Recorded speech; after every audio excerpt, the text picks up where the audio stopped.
জ্যোৎস্না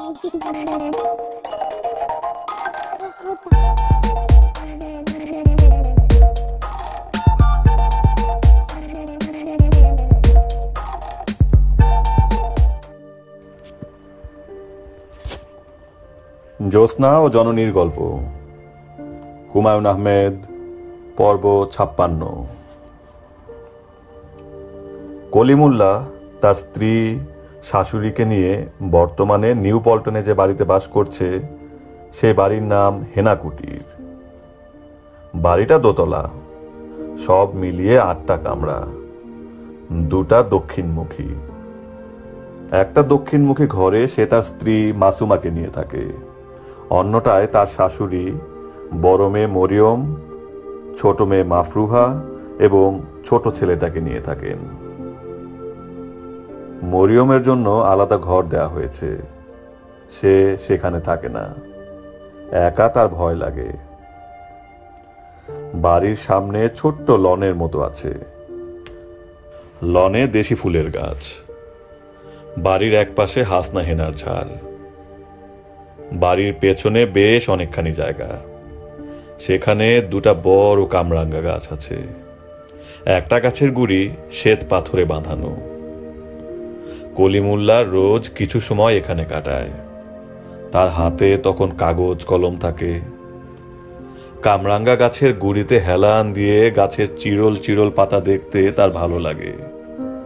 নতুন কবিতা নিয়ে ভাবতে ভালো লাগে। জীবন এত আনন্দময় কেন, এই নিয়েও ভাবতে ভালো লাগে। ভালো লাগার 16 কলা পূর্ণ হতো যদি নতুন কোনো কবিতা লেখা হতো। বিয়ের পর থেকে তার মাথায় কবিতা আসছে না, একটাও না। একদিন শুধু একটা লাইন এসেছিল, কামনায় রাঙা ছিল কামরাঙা ফুল।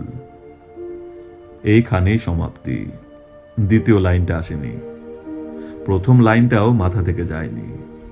কলিমুল্লাহ এখন নিশ্চিত, প্রথম লাইনটা মাথা থেকে না তাড়ালে নতুন কিছু আসবে না।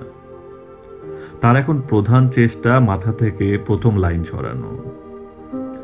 ব্যাপারটা খুব সহজ হবে বলে মনে হচ্ছে না। গ্রামোফোনের প্যাঁচ কাটা রেকর্ডারের মতো একটা লাইনই শুধু মাথায় ঘুরপাক খায়। কবি হওয়ার যন্ত্রণা আছে, সাধারণ মানুষ এই যন্ত্রণা থেকে অবশ্যই মুক্ত। নতুন বাড়ি কলিমুল্লার স্ত্রীর খুবই পছন্দ। মাসুমা জিজ্ঞেস করেছে, এই বাড়ি আসলে কার? কলিমুল্লাহ বলেছে, তোমার। মাসুমা বলেছে, আমার হবে কিভাবে? বাড়ি যদি আমার হতো তাহলে বাড়ির নাম হতো মাসুমা কুটির, বাড়ির নাম তো হেনা কুটির। কলিমুল্লাহ হাই তুলতে তুলতে বলেছে, বাড়ির নতুন নামের শ্বেত পাথর যখন বসবে তখন টের পাবে। অর্ডার দেয়া হয়েছে, সাদা পাথরে কালো অক্ষরে বাড়ির নাম লেখা হবে। এতদিনে হয়ে যেত, কারিগর নেই বলে হচ্ছে না। কি নাম? মাসুমা কুটির? না, বাড়ির নাম রেখেছি মেঘ বালিকা। মেঘ বালিকাটাকে? তুমি। মেঘ বালিকা কবিতা তোমাকে নিয়ে লিখেছি, ভুলে গেছো? এত ভুলো মনে হলে সংসার চলবে? সত্যি করে বলো তো, বাড়িটা কার? এক হিন্দু উকিলের বাড়ি ছিল, ইন্ডিয়ায় পালায়ে গেছে। আমি বন্দোবস্ত নিয়েছি। কিভাবে বন্দোবস্ত নিয়েছো? আছে, আমার কানেকশন আছে। দেশ স্বাধীন হলে তো এই বাড়ি তোমার থাকবে না। কলিমুল্লাহ বিরক্ত হয়ে বলল, দেশ স্বাধীন হবে তোমাকে কে বলেছে? মাসুমা অবাক হয়ে বলল, দেশ স্বাধীন হবে না? কোনোদিন না।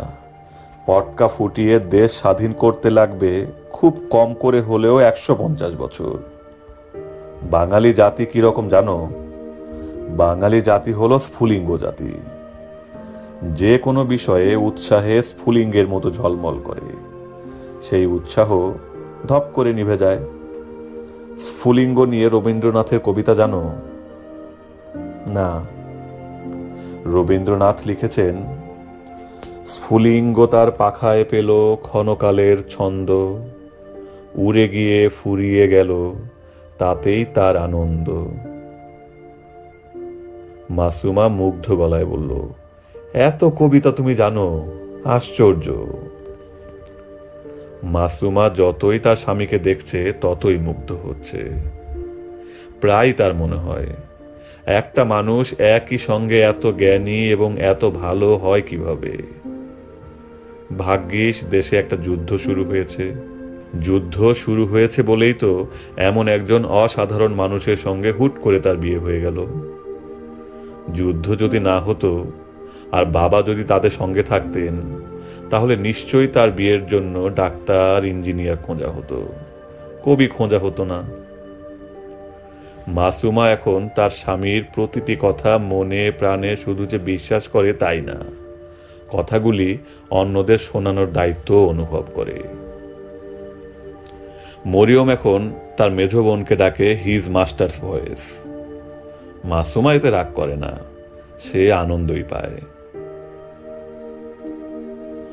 রাতের খাবারের পর কলিমুল্লাহ সবাইকে নিয়ে টিভিতে খবর দেখে। খবর দেখার পর দেশের অবস্থা নিয়ে গল্পগুজব করে।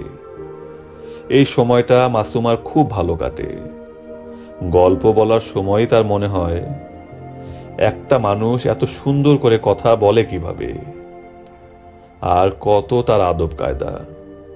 স্ত্রী সামনে থাকার পরেও সে স্ত্রীর দিকে তাকিয়ে কথা বলে না, কথা বলে তার শাশুড়ির দিকে তাকিয়ে। কি মিষ্টি করেই না সে মা ডাকে। সব মানুষ তার শাশুড়িকে আম্মা ডাকে, শুধু এই মানুষটা ডাকে মা। মাসুমার মনে হয় শুধুমাত্র একজন কবির পক্ষেই তার শাশুড়িকে এত মিষ্টি করে মা ডাকা সম্ভব। মা, মন দিয়ে শুনেন, আমাদের জাতিগত সমস্যা হচ্ছে আমরা কোনো কথা মন দিয়ে শুনি না, কান দিয়ে শুনি।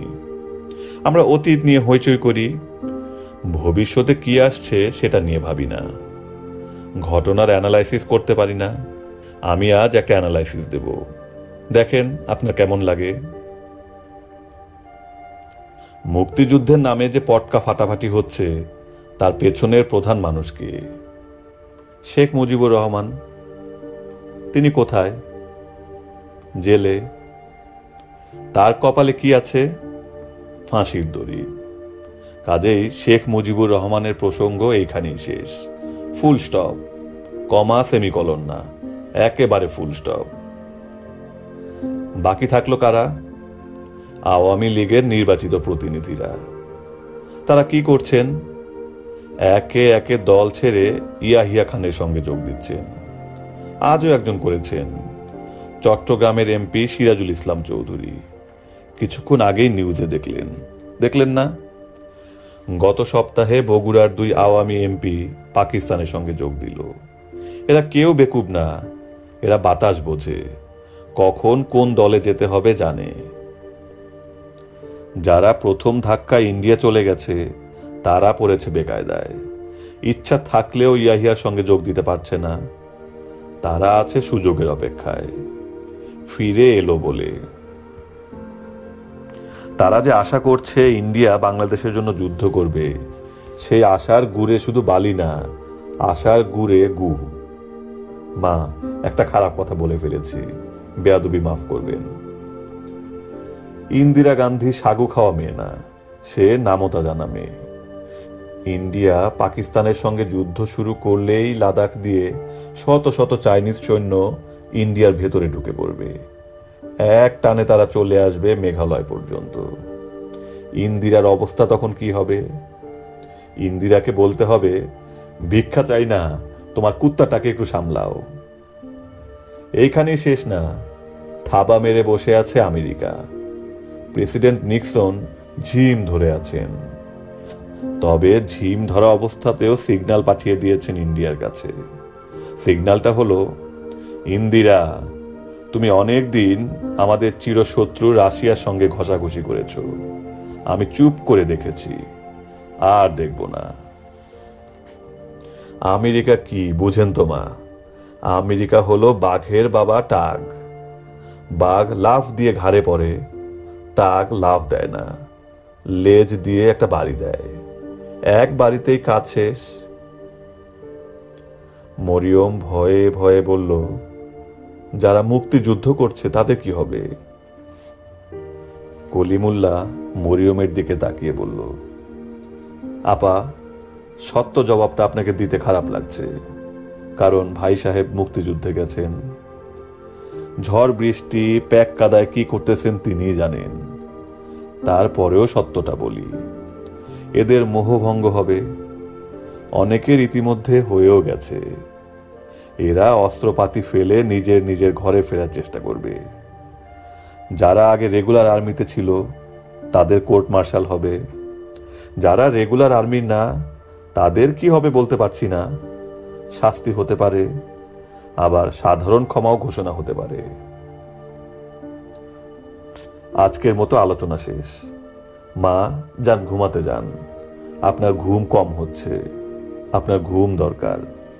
চিন্তা করবেন না, চিন্তায় ভাত নাই, কর্মে ভাত। কর্মে ভাত কথাটা এখন কলিমুল্লার জন্য প্রযোজ্য।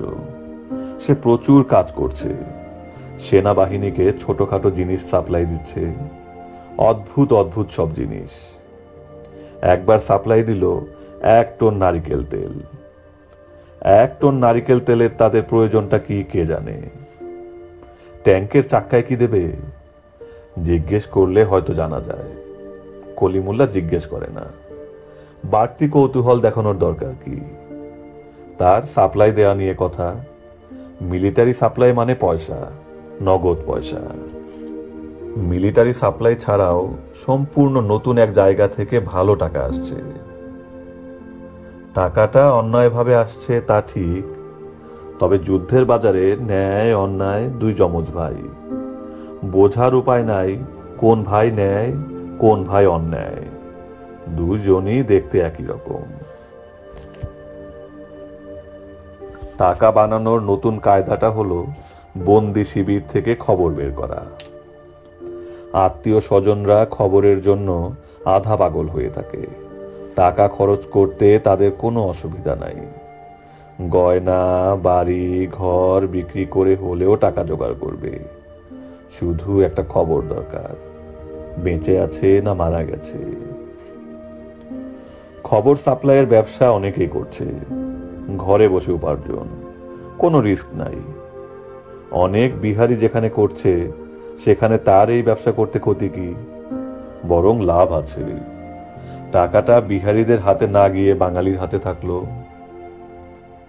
এই ব্যবসায় তার এক বিহারি পার্টনার অবশ্যই আছে, মজনু শেখ। টাকার অর্ধেক ভাগ তাকে দিতে হয়, পুরো টাকাটা সে রাখতে পারে না।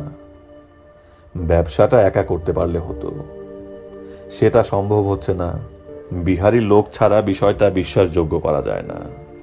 বাঙালিরা এখন বিহারি বিশ্বাস করে না। শুধু একটি ক্ষেত্রে বিহারির কথা তারা বিশ্বাস করে। ব্যবসাটা এইভাবে হয়।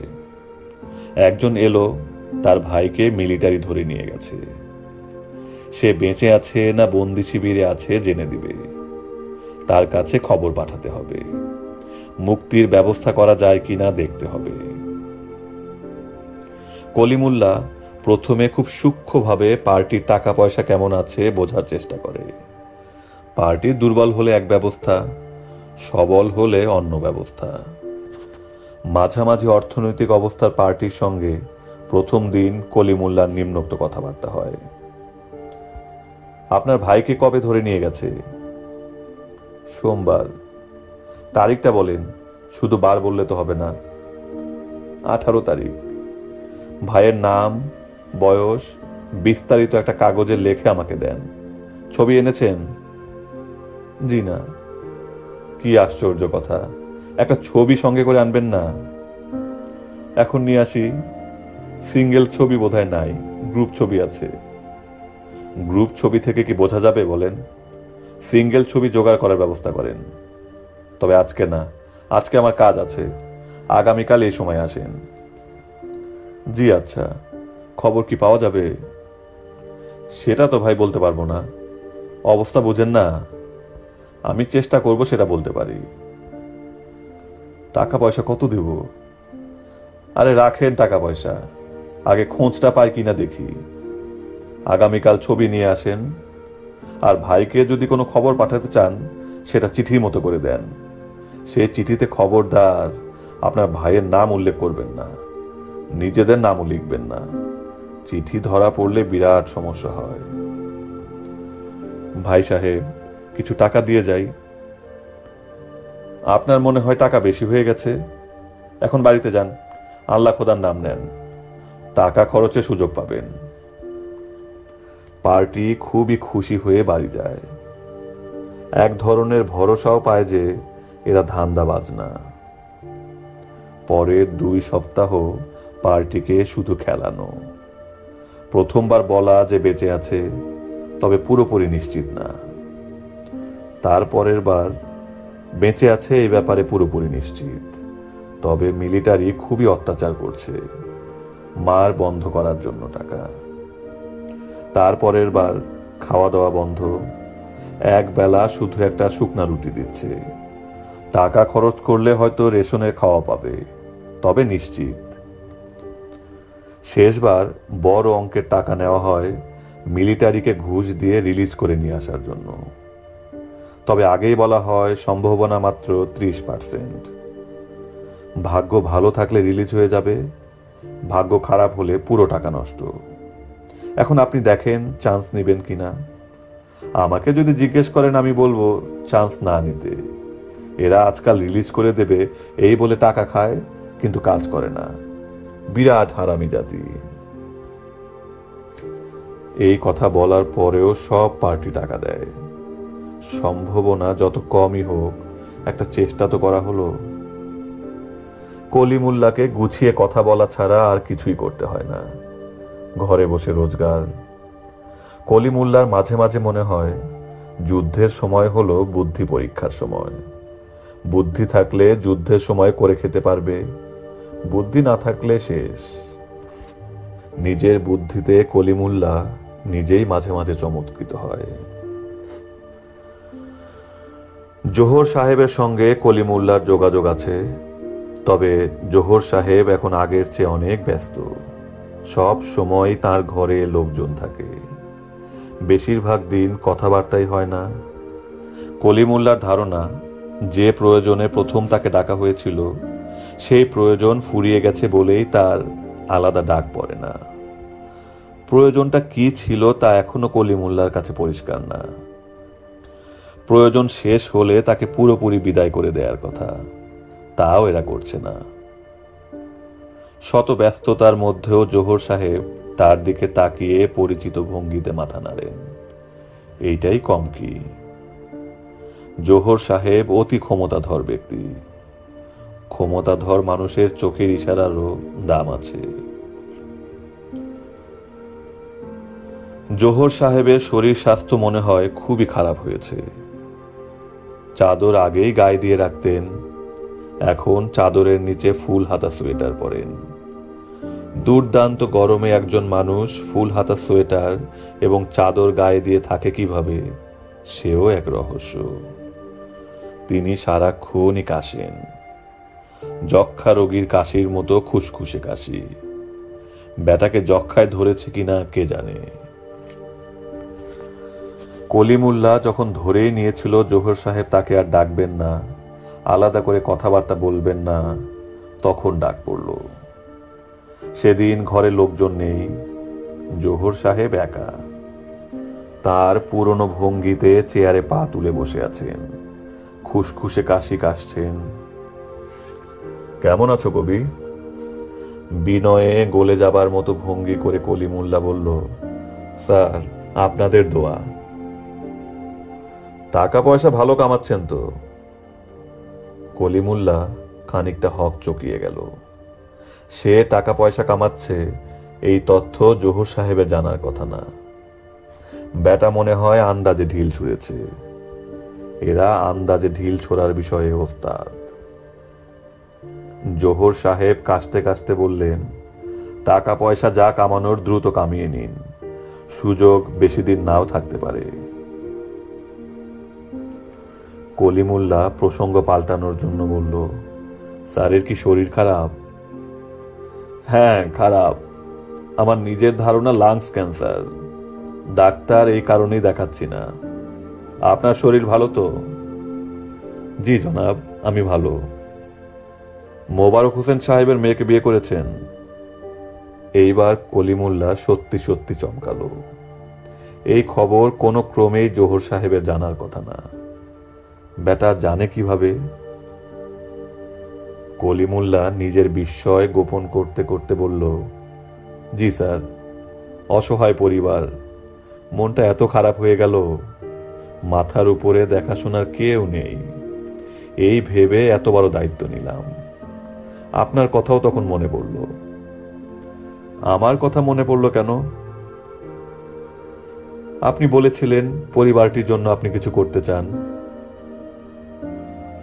কলিমুল্লাহ, জি স্যার। তুমি অনেক বুদ্ধিমান, কিন্তু তোমার চেয়ে আমার বুদ্ধি অনেক বেশি। কেউ যখন আমাকে খুশি করার জন্য কিছু বলে, আমি সঙ্গে সঙ্গে বুঝে ফেলি। আমার তখন ভালো লাগে না। আমি ভুল করে থাকলে মাফ করে দেবেন স্যার। আল বদর বাহিনী তৈরি হচ্ছে, শুনেছ? জি না স্যার। আমি চাই তুমি আল বদরে ঢুকে যাও। সেখানে কিছু বুদ্ধিমান মানুষ দরকার। আপনি যা বলবেন তাই হবে স্যার। কোরআন শরীফ পড়েছ? কলিমুল্লাহ বিস্মিত হওয়ার ভঙ্গি করে বলল, মুসলমানের ছেলে কোরআন শরীফ পড়ব না? কি বলেন স্যার? জোহর সাহেব কাশি থামিয়ে শান্ত গলায় বললেন, আল্লাহ পাক কোরআন শরীফে বলেছেন, মানুষকে আমি সর্বোত্তম রূপে তৈরি করি। সে যখন পরিবর্তিত হয় তখন তাকে সর্বনিম্ন স্তরে নিয়ে যায়। কলিমুল্লাহ বলল, বাহ, সুন্দর আয়াত। জোহর সাহেব কলিমুল্লাহর দিকে ঝুঁকে এসে বললেন, তুমি ছিলে কবি। একজন কবি হলো মানুষের সর্বোত্তম রূপ। তুমি যখন পরিবর্তিত হবে তখন কতটা পরিবর্তিত হও সেটা আমার দেখার ইচ্ছা। স্যার কি আমার উপর কোনো কারণে রাগ করেছেন? না, রাগ করিনি। একজন কবি কি কখনো আরেকজন কবির উপর রাগ করতে পারে? ভালো কথা। কোরআন শরীফে কবিদের প্রসঙ্গে একটা আয়াত আছে, সেটা কি তুমি জানো? জি না স্যার। পরের বার আয়াতটা জেনে আসবে, তখন এই আয়াত নিয়ে আমরা আলোচনা করব। জি আচ্ছা স্যার। জোহর সাহেবের ঘর থেকে বের হয়ে কলিমুল্লাহ মনে মনে বলল, তোর দিন ঘনায় এসেছে। দিন ঘনায় আসলে মানুষ ধর্ম কপচায়, তুইও ধর্ম কপচাচ্ছিস। মনে মনে এ ধরনের কঠিন কথা বললেও সে পরদিন আল বদরে ঢুকে গেল।